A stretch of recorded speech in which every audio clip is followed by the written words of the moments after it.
आपको लगता नहीं है कि रोहिणी आयोग की रिपोर्ट को अब अमल में लाना चाहिए? रजनी जी, बाकी सारी जातियों का कम हो गया, यादव जाति का बढ़ गया, ये कैसे संभव है? कि यादवों का पॉपुलेशन तो होगा ही ज्यादा।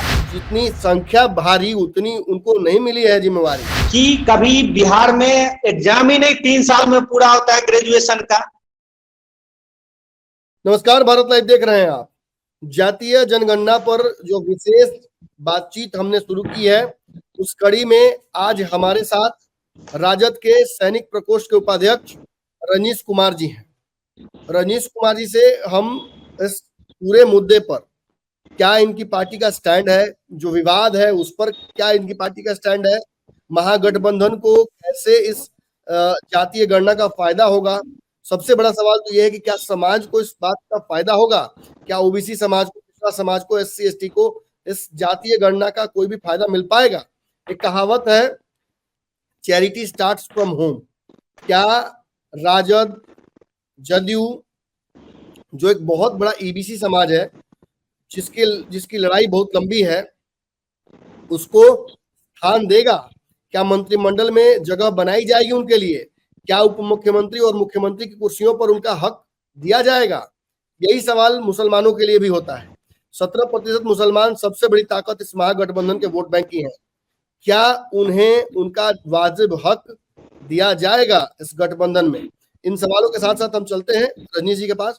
रजनीश जी, सबसे पहले तो चाहेंगे कि आपका एक्सपर्ट ओपिनियन क्या है इस जातीय जनगणना पर। मुझसे तो पूछा गया तो मैंने कहा कि एक शब्द जब देने के लिए जनगणना पर, तो मैंने मुंह से निकला था अविश्वसनीय है। अगर आपको एक शब्द देने के लिए कहूं तो क्या कहिएगा?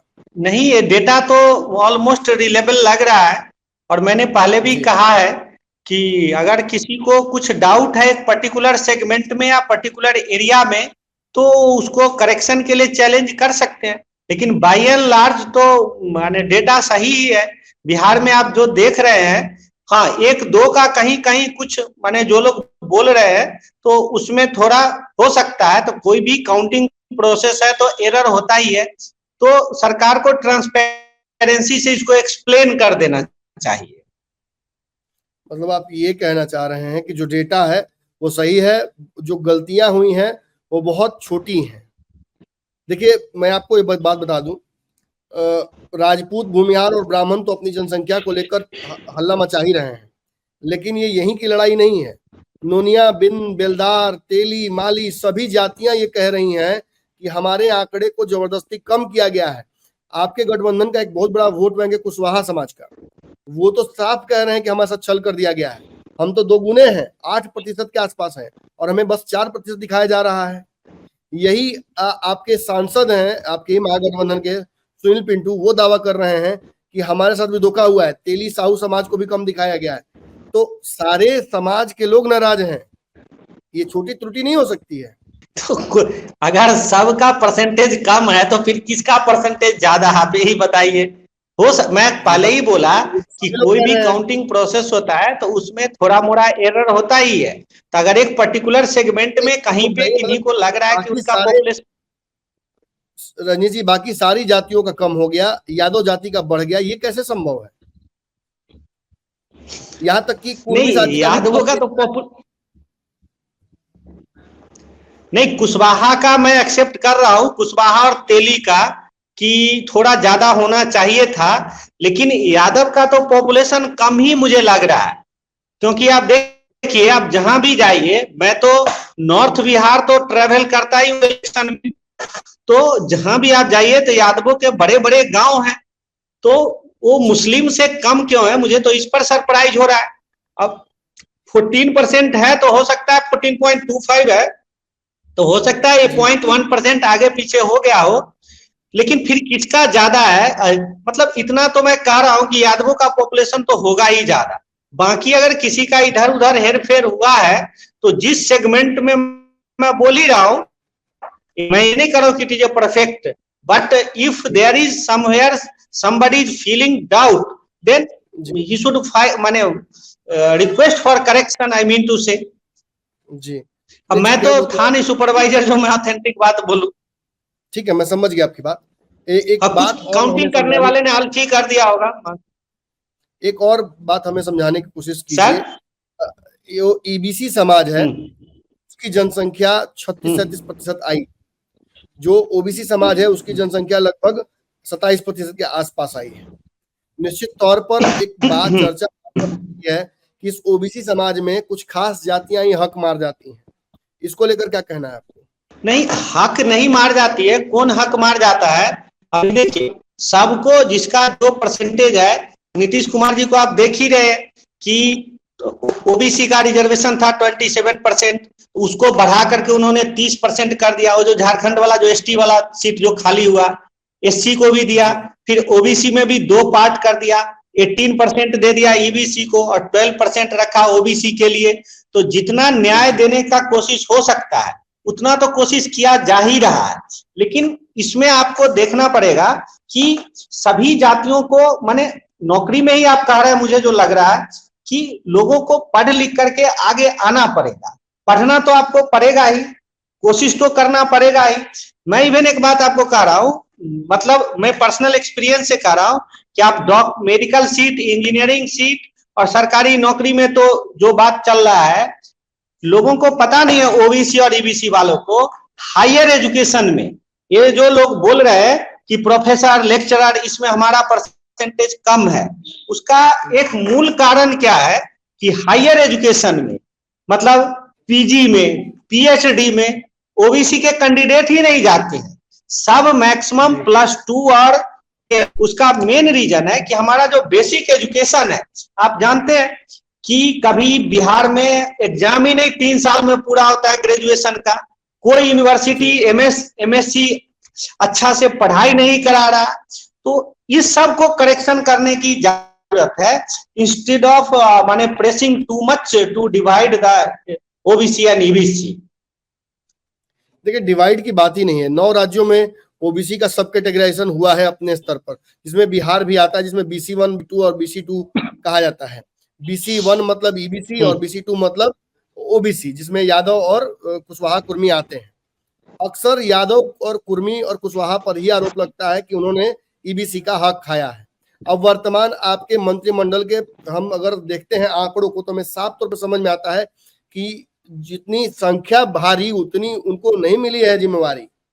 आपके यहाँ यादवों की संख्या ज्यादा है, आपके यहाँ और जातियों की ज्यादा है, ईबीसी समाज के कम नेता हैं आपके यहाँ। यहाँ तक कि कांग्रेस के जो बिहार के एक बड़े नेता हैं अनिल शर्मा, उन्होंने डिमांड रख दी है कि मंत्रिमंडल को जल्दी से जल्दी भंग करके उसको फिर से रिकंस्ट्रक्ट करके उसमें ईबीसी का कोटा बढ़ाया जाए। बिहार में तत्काल प्रभाव से 3 उप मुख्यमंत्री बनाया जाए, इसमें एक मुस्लिम, एक ईबीसी और एक ओबीसी बढ़े। इस पर क्या कहना है? नहीं, ये जो रिप्रेजेंटेशन की बात है, तो आप देखिए आरजेडी का तो 40 से ऊपर एमएलए यादव हैं, तो इसलिए उतना तो उनका जायज बनता है मिनिस्टर का सीट। ईबीसी कोटा का मैक्सिमम सीट नीतीश जी के तरफ से आ रहा है।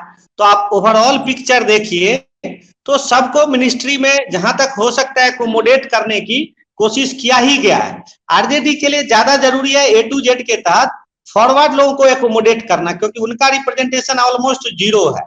मोर ओवर मैं उससे बेटर एक बात कहना चाह रहा हूं, जो लोग सोचे मिनिस्ट्री में, अब देखिए एग्जैक्ट डिवीजन करने से ज्यादा बेटर है कि मिनिस्ट्री में योग्यतम लोग रहे, चाहे किसी भी जाति के रहे।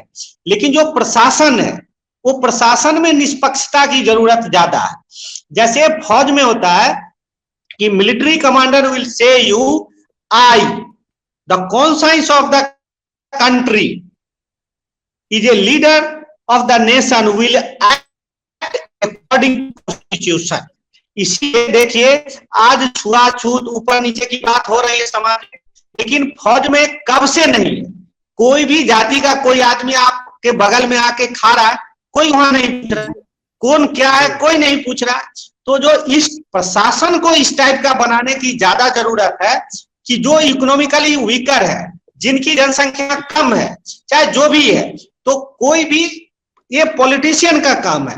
लेकिन जो पुलिस प्रशासन है, जो एडमिनिस्ट्रेशन है, बीडीओ है, सीओ है, कर्मचारी है, उस सब को इस सब से कोई लेना देना नहीं चाहिए। जैसे आप बंगाल में और उड़ीसा में देखेंगे, किसी भी जाति का आदमी हो, अफसर है चाहे कोई भी, आपके साथ प्रशासनिक स्तर पर एक फेयर डील करेगा। तो यह जो ईबीसी आप जो कह रहे हैं, ईबीसी है या जो दबे कुचले लोग हैं, उनके लिए ज्यादा जरूरी है कि ये प्रशासनिक अमला, starting from police constable to DIG, IG और DGP, I will not say, या एडमिनिस्ट्रेशन में कर्मचारी से लेके बीडीओ, सीओ, आईएएस, इसको एक न्यूट्रल बनाया जाए।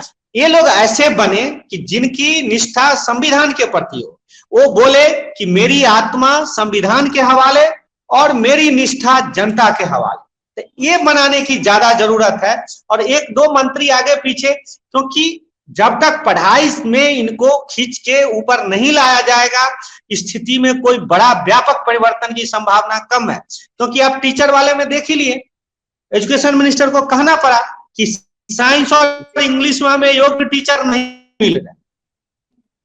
तो थोड़ा आपको योग्यता का भी ध्यान रखना पड़ेगा।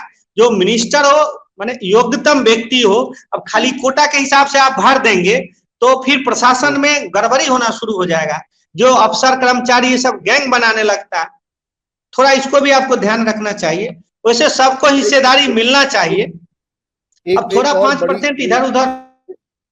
एक चर्चा और जो हो रही है बहुत, जिसे कहीं ना कहीं हमने भी हवा दी है, रोहिणी आयोग की जो रिपोर्ट राष्ट्रपति के पास सुरक्षित रखी हुई है, जिसमें ये बात खुलकर कहा गया है कि जिन जातियों को ओबीसी आरक्षण मिला है, उन जातियों में 5000 जातियां हैं, जिनमें से 2000 जातियों को या तो आरक्षण नहीं मिला है, 100% नहीं मिल पाया है, या ऐसी जातियां हैं जिनको केवल 1% उसका फायदा मिला है। आपको लगता नहीं है कि रोहिणी आयोग की रिपोर्ट को अब अमल में लाना चाहिए? और जो क्रीमी लेयर की लड़ाई है, नहीं तो ये तो सर, हाँ नहीं, देखिए मैं साफ कह रहा हूं कि मैं किसी भी तरह के, किसी से भी अन्याय हो रहा है तो उसके खिलाफ। तो अगर सरकार को लग रहा है कि किसी पर्टिकुलर सेगमेंट को अगर रिजर्वेशन का फायदा नहीं मिल रहा है, तो सरकार, अगर दिल्ली की सरकार है, उसने बोला ही है कि हम जाति वैमनस्यता बढ़ाना नहीं चाहते, इसलिए हम जातीय जनगणना नहीं करना चाहते, लेकिन उसके पास डेटा तो अवेलेबल है। तो वह उस डेटा के हिसाब से, जैसे बिहार में नीतीश कुमार जी ने किया था, लोहार धोबी रिजर्वेशन दिया था, तो इस तरह से जिन जातियों को रिजर्वेशन नहीं मिला, सरकार उसको 1%, आधा % 2% या तो एग्जिस्टिंग रिजर्वेशन में बढ़ा के दे दे, या उनके लिए प्रावधान करे। मतलब सरकार को जब है में बात, तो जो 2000 जातियां आप कह रहे, उन जातियों के लिए ओबीसी में इसमें से डिस्ट्रीब्यूट कर दे, जैसे नीतीश जी ने किया, 12-18% इन्होंने डिवाइड कर दिया। दूसरा एक बात आपको भी सोचना चाहिए, जैसे बिहार के केस में मैं देख रहा हूं, 14.5% पॉपुलेशन है, 15% सवर्णों का, और रिजर्वेशन है 10%, और ओबीसी का पॉपुलेशन, ओबीसी बीसी 63 है, रिजर्वेशन है 30%। तो थोड़ा प्रोपोर्शन ठीक नहीं है। तो या तो सवर्णों का जो 10% रिजर्वेशन है, इसी प्रोपोर्शन में थोड़ा कम कर दिया जाए, 10 से 7 कर दिया जाए। गरीब तो है सवर्णों में, बात मैं नहीं कह रहा, आर्थिक रूप से बहुत गरीब है। ब्राह्मणों को तो शुरू से ही न धन रहा है, न कुछ, प्राचीन काल से आप सुनते आ रहे गरीब ब्राह्मण। लाला और ब्राह्मण के हाथ में तो पोथी ही था। अब उनके पोथी मतलब उनके हाथ में सरकारी नौकरी। अब जब उस नौकरी को हम हटा रहे हैं तो उनके जीविका के लिए, माने जैसे बाकी लोग के पास जमीन है, दुकान है, मवेशी है, माल जाल है, माने एज पर हिंदू मेथोडोलॉजी, ब्राह्मणों के हाथ में तो पढ़ाना प्रशासन यही था, या लाला है। तो इसमें गरीबी तो है, तो उनके लिए रिजर्वेशन रहे, लेकिन 15% पॉपुलेशन में 10% रिजर्वेशन है। तो वो जो मैथमेटिकली देखा जाए तो मेरे ख्याल से 2-3% इसको कम करके, और ओबीसी 2 में जैसे यादवों का पॉपुलेशन ज्यादा है, या आपने कहा ना कुशवाहा, उधर जो 12% है उसको कम से कम 14 कर दिया जाए, 2% उनको और 1% ईबीसी को दे दिया जाए। एसटी में जैसे लोहार जाति का सुप्रीम कोर्ट ने रिजर्वेशन कैंसिल कर दिया, तो सरकार को चाहिए फिर से उनका रिजर्वेशन रिस्टोर कर दे। तो थोड़ा रीस्ट्रक्चरिंग की जरूरत है, क्योंकि ये दिख रहा है एनोमैलिटीज है। वैसे बिहार में 100 सीट में आप देखिए 50% तो लेडी का सीट ही है, बचा 50 में 60% रिजर्व है, तो बचा 20 सीट। तो ऐसे भी कोई अगर कमिटी बैठाया जाए, वो कमिटी सजेस्ट करे कि इस 20% से और कितना सीट को रिजर्व किया जा सकता है, क्योंकि ये क्वालिटी मेंटेन करने की भी बात होगी। आप 100% सीट अगर रिजर्व कर देते हैं तो पहले वाला समय हो जाएगा कि क्षत्रिय ही केवल सैनिक बनेगा, बनिया ही केवल बिजनेस करेगा, बट वर्टिकल मोबिलिटी रुकेगा, ब्राह्मणिक पढ़ेगा, तो उसका जो हार्म हमने प्राचीन काल में देखा, देश का पॉपुलेशन इतना था, लेकिन लड़के सैनिक केवल क्षत्रिय जाति से रहते। लॉर्ड क्लाइव जब बंगाल में एंटर हुआ था सिराजुद्दौला हराने के बाद, तो आज की गली का पॉपुलेशन कहता है कि 30,000 था, अब मात्र 1,000 सैनिक के साथ क्लाइव ने एंटर किया। लोग एक एक पत्थर भी मारते तो सारे अंग्रेज मर जाते। देश का पॉपुलेशन इतना था लेकिन फाइटिंग फोर्स कम था, इसीलिए एक्सपर्ट कमिटी बताए कि ये जो 20% सीट है, जो आज के दिन बिहार में ऑलमोस्ट 80% रिजर्वेशन, 20% सीट खाली है, तो एक्सपर्ट इसमें से 2 सुझाव दे, या तो इस 20% से में कुछ और रिजर्वेशन बढ़ा सकता है, जो ओबीसी और ईबीसी को बढ़ा के दे दिया जाए, जो कहे अगर क्वालिटी के साथ हो, सब लोग मिलके फैसला, नहीं तो जो 10% ईडब्ल्यूएस का रिजर्वेशन है उसमें मैं सोचता हूँ 2-3% कम कर दे। मैथमेटिकली देख लीजिए, मैंने मैथ बोला ही, और 2% ओबीसी 2 और 1% ईबीसी, सबको मेरा जो है, बाकी सबको जो मंजूर हो। एक आखिरी सवाल है, आप सवर्ण नेता हैं राजद के, और कहीं ना कहीं एक बड़ी बात यह है कि ईडब्ल्यूएस रिजर्वेशन कम करने की बात आप कर रहे हैं बड़ा हृदय दिखाकर। इसका खामियाजा हो सकता है कि आपको चुनाव लड़ने जाइए तो भुगतना पड़ सकता है सवर्णों का नाराजगी। लेकिन एक अंतिम सवाल मेरा ये बनता है कि ठीक है, आप कह रहे हैं कि रिजर्वेशन का एक सर्टेन क्राइटेरिया हो सकता है, एक सर्टेन तरीका हो सकता है, बहुत सारी पॉलिसीज आपने सजेस्ट की। ये बताइए कि इस बात को कैसे जस्टिफाई कीजिएगा कि केवल 2 जातियां ओबीसी की, 5,000 में से 2 जातियां ही केवल पिछले 33 साल से बिहार का मुख्यमंत्री बन रही हैं, कैसे जस्टिफाई कीजिएगा इसको, ये बताइए। नहीं, जो मुख्यमंत्री आप कह रहे हैं कि ओबीसी से केवल 2 जाति बन रहा है, तो एक आप देखिए कि नीतीश कुमार जी अपने जातीय पॉपुलेशन के कारण नहीं मुख्यमंत्री बने हुए, वो अपनी योग्यता के कारण बने हुए। आप देख लीजिए कि बिहार जैसे जिसमें जातिवाद इतना है, वो ये बात, जैसे कांग्रेस पे प्राचीन काल में एक किताब लिखी गई थी, नीतीश जी पर भी एक किताब लिखी जाएगी। तो बिहार में जो जाति के दलदल में फंसा स्टेट था, उसमें उन्होंने कैसे प्रशासन, विकास, सब में जातिवाद से उठकर काम किया। तो और बिहार में अभी का बात जो उन्होंने रोड, स्कूल, ये सब काम किया, इसलिए वो है। मैं ये कहता हूं कि लोग ये मत सोचे कि मैं अपने पॉपुलेशन से ही मुख्यमंत्री बनूंगा। बिहार में कोई भी जाति का अकेला पॉपुलेशन इतना नहीं है। मैं ये कह रहा हूं, ब्राह्मण का अगर पॉपुलेशन 4% है तो उसको बाकी ओबीसी जातियों से कोई झगड़ा नहीं है। अगर बाकी ओबीसी जातियां यादव को वोट दे सकती है तो ब्राह्मण को भी दे सकती है, ये आप निश्चिंत रहिए। अगर ओबीसी जाति मुस्लिम अगर वोट दे सकती है तो राजपूत को भी वोट दे सकती है, तो सब फ्री है। आप नीतीश जी के केस में एग्जाम्पल देखिए, अगर आप अच्छा परफॉर्म कीजिए, आप स्वयं जातिवाद के दलदल में मत फंसिए। अगर जनता को यह विश्वास हो जाएगा कि आप निष्पक्ष हैं, न्यूट्रल हैं, और एक आप मॉडर्न और डायनामिक लीडरशिप दे सकते हैं, जो प्रेजेंट समय का डिमांड है। पवन वर्मा ने किताब लिखा है इंडियन मिडिल क्लास, तो जो मिडिल क्लास है, जो स्टूडेंट है, स्टूडेंट को चाहिए एजुकेशन, टाइम से कोर्स कंप्लीशन, फैसिलिटी, नौकरी। बिहार में प्राइम क्वेश्चन है कि कोई इंडस्ट्री क्यों, प्राइम क्वेश्चन है कि एक एग्जाम बिना घोटाला के नहीं होता है। पुलिस वाले कोचिंग के पीछे पड़े हुए हैं, एक सिपाही भर्ती हो चाहे कोई भी बिना घोटाला के एग्जाम नहीं हो पाता है।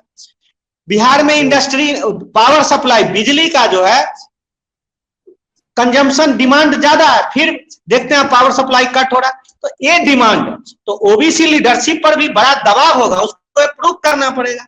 नहीं तो आपने देखा है इतनी बड़े बहुमत के बाद भी आरजेडी को अपना सरकार लूज करना पड़ा और 20 साल से पावर से बाहर है।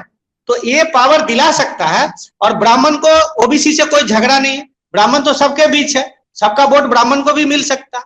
तो इसमें कोई डिसअपॉइंट होने की बात नहीं है।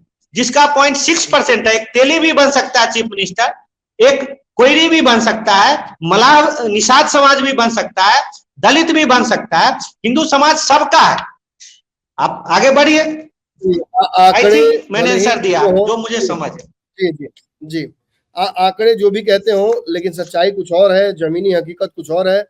ये साबित करने की हमने कि कैसे बिहार में ये राजनीतिक जो समीकरण है वो बने हैं। अब इस पर जो चर्चाएं हैं वो आगे होती रहेंगी। फिलहाल आज की चर्चा में इतना ही। बहुत बहुत धन्यवाद रजनीश जी। अगर ये वीडियो पसंद आई और वह बिहार के राजनीति और बिहारियत से सरोकार रखेनी तो सब्सक्राइब बटन दबा के चैनल के सब्सक्राइब कर ली। ओजे एगो घंटी बा, ओकरा बटन दबा देला से कुल सटीक और मारक खबर रुआ मुफ्त में मिल जाई। अगर रुआ पत्रकारिता के हमनी के नया प्रयोग में सहयोग कर चाहतानी तो ज्वाइन बटन दबा दी। पेटीएम नंबर नोट कर ली 9386816700। धन्यवाद।